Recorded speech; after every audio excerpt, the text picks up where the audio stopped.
Mo kí gbogbo èèyàn tó ń gbọ́rọ̀ mi níbikíbi tí ẹ bá wà. Orúkọ tèmi ni Dr. Ọlálékan Sàlámì, Aláàfin Ìṣẹ̀mbáyé.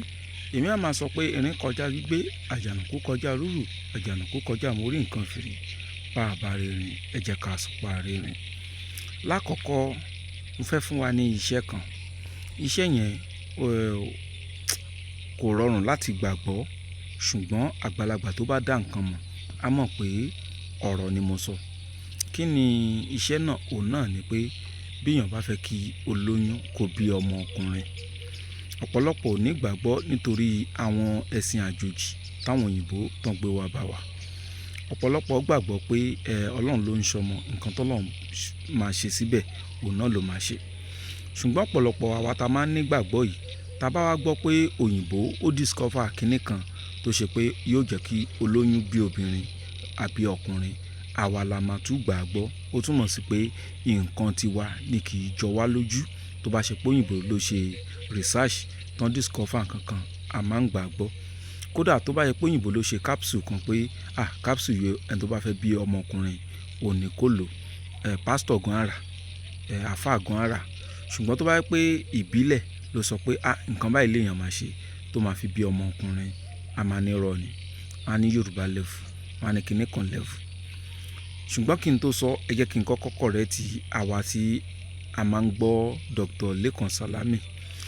Ẹ mọ̀ pé lọ́pọ̀lọpọ̀ ìgbà máa ń ṣàlàyé fún wa pé mi ò ṣe àwọn fídíò yìí nítorí pé bóyá mò ń wá comment àbí mò ń wá viewer. Ìdí tèmi ṣe ń ṣe, màá fi ń polówó ẹgbẹ́ ni. Ọ̀pọ̀lọpọ̀ ìgbà ni máa ń sọ fún wa bẹ́ẹ̀.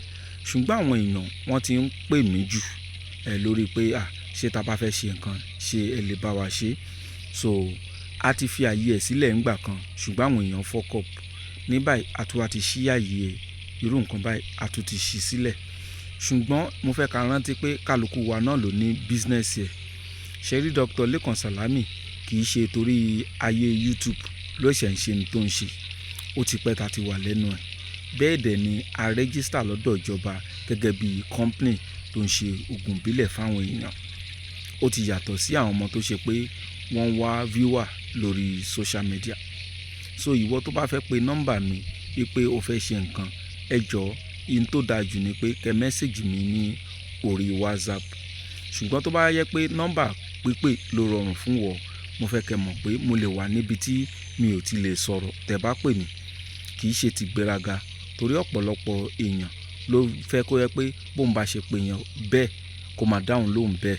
Ó lè jẹ́ tẹ́ bá pè mí náà orí WhatsApp náà ni màá tún sọ fún yín pé kẹ́ ti message mi. Kí wá ló lè fà kí n má ráyè sọ̀rọ̀ níbi tí n bá wà? Ó depend lórí ibi tí mo bá wà, ó dẹ̀ depend lórí irú ọ̀rọ̀ tẹ́yin fẹ́ sọ.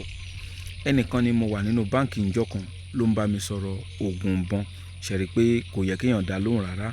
So ẹ wá mọ ìrìn mi, ẹ mọ bí ṣe ń rìnrìn mi. So èmi náà mọ bẹ́yìn náà ṣe ń rìn ìrìn tí yín, torí ẹ ló fi jẹ́ pé WhatsApp message òun ló dáa jù, òun ló máa pọ́n léwájú. So kéèyàn dẹ̀ go straight lórí ní tó bá fẹ́. Kì í ṣe pé mo ti ń gbọ́ fídíò yín tipẹ́, mo ti mọ̀ yín tipẹ́, fi gbogbo yẹn lẹ̀, kí ló fẹ́ kí n ṣe fún ẹ? Àwa kan wà tó ṣe pé àfáà ni wá, àwa kan wà tó yẹ pé wòlíì ni wá, àwa kan wà tó yẹ pé oníṣègùn ìbílẹ̀ ni wá, tó wá ṣe pé bóyá kò sáyè fún yín láti ṣe àwọn iṣẹ́ tí mo bá sọ. Abẹ tí ẹ fẹ́ kó jẹ́ pé ẹni tó mojú òògùn gangan ló máa pa bìnírè. So ẹ go straight to the point. Àfáà ni mí, client kan gbéṣẹ́ fún mi, ó wá wùn mí kẹ́ bá mi ṣe. Very simple, kò sí bójúbójú kankan bẹ̀. Èmi ráyè máa ṣe. Kò wá ń ṣe pé ẹjọ́ tí kinní kan bá ṣe èèyàn kí náà lè lò fún, mi ò ń dáhùn irú ọ̀rọ̀ bẹ́ẹ̀ yẹn. Nítorí pé iṣẹ́ tèmi ń ṣe ló mú mi ṣeré lórí ẹ̀. Iṣẹ́ tí mo register lọ́dọ̀ ìjọba pé mò ń ṣe ló mú mi ṣeré lórí ẹ̀. Ìwọ náà dẹ̀ ní iṣẹ́ tiẹ̀ tó ń rówó ń bẹ̀. So ẹ go straight to the point. Iṣẹ́ tí mo wá fẹ́ kọ́ wa ní òní fún àwa tá máa ń gbádùn Dr. Lékan Sàlámì, òun náà ni iṣẹ́ tóbìnrin bá fẹ́ bí ọkùnrin. Tí a bá fẹ́ ṣiṣẹ́ yìí, ẹ jẹ́ ká wá egungun ẹkùn. Ọ̀pọ̀lọpọ̀ á wò pé bó la ti fẹ́ rí egungun ẹkùn. Ìwọ lọ sọ́dọ̀ àwọn eléwé ọmọ tí ó bá gbajúmọ̀ dáadáa, tí wọ́n bá tàn tán bá ta original fún ẹ. Ẹ ká wá egungun ẹkùn, awọ ẹkùn, àwa lọ papọ̀. Kì í ṣe dandan ni kó jẹ́ egungun tó tóbi. kò ń ṣe dandan kó jẹ́ awọ tó tóbi tó ráwọ̀ ẹkùn máa wọ́n díẹ̀. Àwa lọ̀ papọ̀, tá bá lọ̀ papọ̀ ẹ jẹ́ ká lọ̀ pọ̀ mọ́ ìyèré, àwa fi irú náà sí, àwa fi ṣe eku ẹ̀dá ẹyọ kan. Eku ẹ̀dá yẹn a máa bẹ̀rẹ̀ jíjẹ látòrí. Time tí aláboyún tó máa ń jẹ àsèjẹ yìí, òun náà ni time tó yún bá wà ní oṣù mẹ́ta. Pẹ̀lú àṣẹ Ọlọ́run, àsèjẹ yẹn obìnrin tó bá jẹ ọkùnrin ló máa bí pẹ̀lú oyún inú ẹ̀. Á dára fún wa. Kì í ṣe pé tó bá ti kọjá oṣù mẹ́ta tó wá ní ẹ jẹ́ n try ẹ̀ wò, tó bá try ẹ̀ wò á jẹ́ pé ó ṣeé ṣe kó má ṣiṣẹ́, bẹ́ẹ̀ sì ni ó ṣeé ṣe kó ṣiṣẹ́. Ṣùgbọ́n ṣá bí ológun ṣe pé ìyẹn ló dájú. Á dára fún wa o. WhatsApp number mi náà ni 08028565188.